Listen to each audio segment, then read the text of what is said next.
Wait, so you've met other Eeb clones before? Yeah, actually, the one I have the most interesting memories of is an Eeb clone that always wears a squid hat. Oh, you're talking about Squid Eeb. Does every Eeb clone's name just have their description or a number? Now that you mention it, yeah, they do. Anyways, he would always come when I want to talk about Splatoon. I'd be doing something and he would just get scared out of it. I wonder why. It's probably because you had something that was considered dangerous in Splatoon. Is that why? Huh.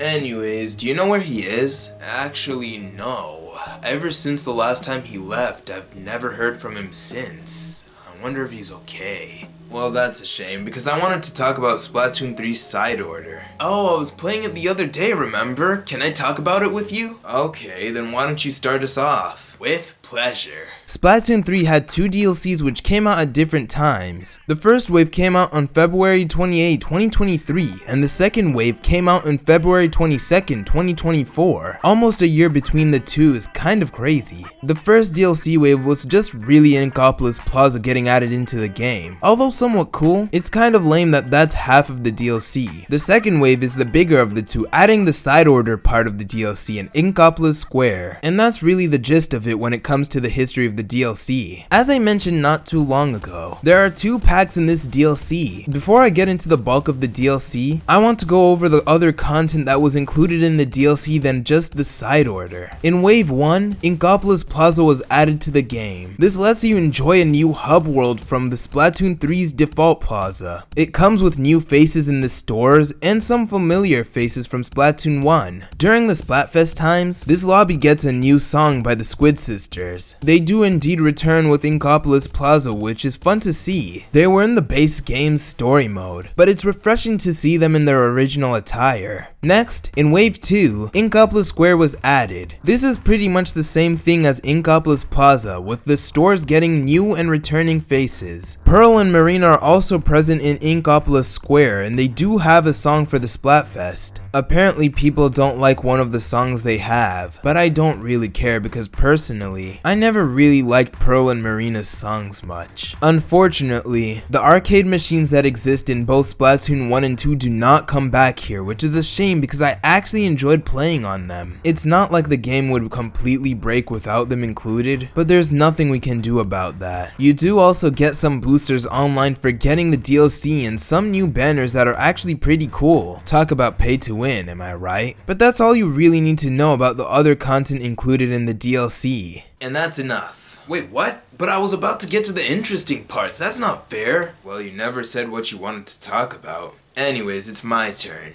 Time for the biggest part of the DLC. Side Order is this game's new DLC single player experience. I'll say this now, this is probably the best DLC I've ever played through. I've said this before, but I'm a big fan of the roguelite genre of games. So when they announced one for Splatoon, at first I didn't know whether to be excited or not. But after playing, I'm now wondering why this wasn't in the base game. It's such a great idea and it works really well in this game. Granted, they found a way for it to work well, but the question is, what next? Actually, no, that's a little too early to ask. I'm just gonna get to the gameplay. So how this game mode works is you play as Agent 8 and go up a building full of floors you have to beat. You have the option to choose between 3 floors, and the difficulties will always be random. You can choose an easy floor, normal floor, hard floor, and the hardest option, a rigorous floor. There are a total of 30 floors you have to complete before beating it. I know, pretty short. Every 10 floors, you will reach a boss floor, and the first 2 bosses will be a random selection of 3 bosses. You can't choose the boss you fight. Every time you beat a room, you get some coins called membucks that you can use on the vending machine floors. Vending machine floors allow you to buy chips, and you also have the ability to switch the special and sub weapons if you want. After every boss floor, you would enter a slightly harder section with different sets of floors, and the 30th floor will always be the final boss. Sometimes, there's the chance that a bonus floor or a danger floor would appear. Bonus floors allow you to get more coins if you do a certain objective, or just give you a crazy set of chips to make you stronger for that floor. Danger floors would make that floor a lot harder for you. The more times you avoid choosing a danger floor, the more it will appear appear in later floors. There's also the chance of a floor offering double chips, which can come useful, and that's basically how the mode works. Now, I've been mentioning chips a lot, and they're basically the upgrades you get every floor. You see, every weapon has something called a pallet. There are 36 spaces that you can use to add a chip in the pallet, and once they're all filled, you would pretty much just get bonus pearls. There are 6 sets of chips you can get: power, support, range, mobility, luck, and drone. Some chips would only appear for some weapons, and some chips are actually so conditional that they can be deemed useless. You can stack some of the same chips to make that upgrade more powerful. Every weapon would have their own common type, which basically means there is a bigger chance of that type to appear. Drone upgrades are mostly locked, and you would have to unlock them by buying them from Marina. Every weapon belongs to a character, and the last weapon you would get is for Agent 8. However, the thing with that weapon is depending on how many hacks you have from Marina, you'll have less slots for chips available. It's pretty much the DLC's hard mode and bonus challenge for unlocking all the lockers. Also, since I can't find a better place to talk about this, you go around with a drone version of Pearl that allows you to glide, and sometimes there are these disc shards that if you collect 3 of them, the Pearl bot will unleash a shockwave. I'll be honest, after playing this mode so much, the base game would be so much fun to play with something that allows you to glide. Multiplayer would be so different that way too. That's pretty much the combat aspect of this DLC. I briefly mentioned the lockers earlier, and they are pretty much the completionist option in this mode. Although it's really easy to unlock all of the lockers, you aren't forced to do that. The way you get keys is by defeating a boss with every weapon. Every weapon has a total of 3 keys you can get, and you get one for every 10 rooms you complete. However, if you beat the 10th room boss and then do the 10th room boss again, you won't get a new key. It has to be every boss room you haven't gotten to before. The contents of the lockers would vary, with you being able to get a diary entry from Marina, cosmetics, a new weapon, or more pearls. After you unlock all the lockers, you get Agent 8's palette, the Octo Shot. Since there are no more lockers to unlock after getting this weapon, every boss room will give you a letter from Acht. Although that's all for the lockers, there's still quite a few completionist stuff you can do. For one, there's a shopkeeper by the name Cypher who sells you cosmetics for pearls. There's also some sort of text you can get for either defeating an enemy enough times, and or getting the maximum numbers of stacks to a chip.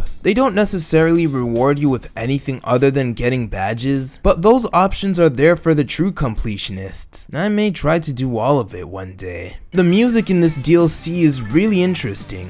Depending on the mission you do, there's a certain melody that plays, and for every section you get to, the music becomes a lot more eerie. I wouldn't necessarily call them bad, I just think people have to have a certain taste to enjoy them. I do like them, but I wouldn't necessarily put them in the background unless I feel like I have a dire situation or something. The boss music, on the other hand, is great. My favorite song from this DLC has to be the Ebb and Flow remix. I wasn't a huge fan of Ebb and Flow in Splatoon 2, but I really do like this remix. The story is not a huge aspect to this DLC, but I'll tell it anyway. For whatever reason, on the way to Inkopolis Square, Agent 8 gets sent into an artificial world that is modeled after there. The tower in the middle is replaced with a unique building that Agent 8 has to go through to face off the evil there. However, at the start, Agent 8 only needs to go through 10 floors before seeing the source of the world, Marina. Well, not entirely, but it is a world that was made by her. Before that, Agent 8 meets an acquaintance of Marina called Acht, and Pearl accompanies you two in a drone form for some reason.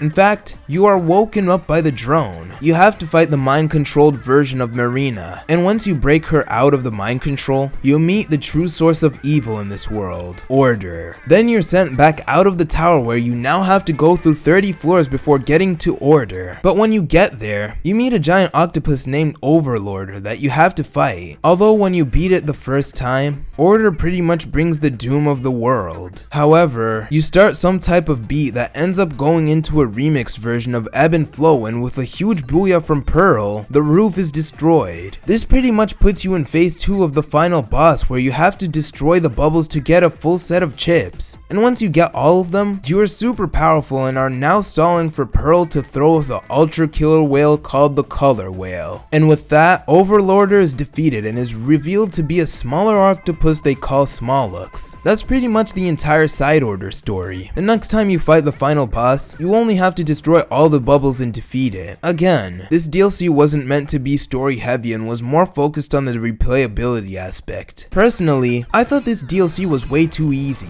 The amount of assist tools you can get from Marina just makes the whole experience a lot more easier. So what I ended up doing was not getting any upgrades from Marina that weren't the drone upgrades. I also played this mode by not being allowed to change the sub weapon or special, do the hardest room option available, and if there's a danger room with the hardest difficulty available, that has priority. That makes it so much harder, especially with some weapons like the charger or the umbrella, and very much so for the octo shot. If I get a bad upgrade, so be it. I have to roll with it. But to me, that's what makes this mode so much fun. And the thing about this mode is, anyone can enjoy it the way they want to. And for that, I highly recommend getting this DLC if you can. Although this isn't part of the DLC, I want to talk about the final Splatfest for a bit. Unfortunately, I wasn't able to get good footage since I didn't have the ability to do so during that time. But I did get what I could using the Switch screen capture, so please excuse the lower quality footage. This was one of the most phenomenal things to come out of Splatoon. If you're a Splatoon fan who started from the first game, this Splatfest must have been emotional. Not only was the hub unique to the Splatfest, being modeled after a music festival, it also had all three idol groups performing all their songs. On the first day, that was pretty much the case where you had different areas being for a certain group at a certain time. The second day had a special performance with all three groups having one special song together. I'll be honest, this did bring tears to my eyes, given that not only did this have a huge nostalgic factor to it, but it had such a grand scale to it, making it feel like a huge celebration of Splatoon and not just the Splatfest. This would have been so much cooler if the hub actually had live players in it. I really hope that's something that is pushed in Splatoon 4, where the hub actually feels like one. The Splatfest itself did have a special gimmick to it like in Splatoon 2, although this time it was for the tricolor battle instead of the normal 4v4. The stage that was featured pretty much had it so that whoever was dominant in the match, they would have a special remix of the background song played by the team they are representing. It was pretty cool to see, but I prefer what was done in Splatoon 2 because it felt so much more chaotic. There was a special song made by Kelly and Mari, and it's kind of a shame that it was made at the very end of the game's lifespan. But overall, it was a lot of fun, and I'm glad I was able to experience it. There isn't much more to say about the DLC, honestly. The updates after the DLC started to get less and less exciting, and you could very well feel the end of the game approaching. For what they were though, they were a lot of fun. I don't really like the last two new stages added to the game, honestly. However, the last weapons were really awesome. I wasn't a huge fan of the tri-string, but the new one that was made easily became my favorite weapon. I was a bit disappointed to see that there was no new lobby music added after the summer update a long time ago, and the songs added in every season were just okay. Overall, the game had a chaotic end to it, but I enjoyed it. Another Splatoon DLC done. It was fun while it lasted, and this time I was able to get it early. Yeah, that's true. Wait, how do you know about the Splatoon 2 stuff? You weren't even here for that. I guess you could say I had an inkling of sorts. I see what you did there.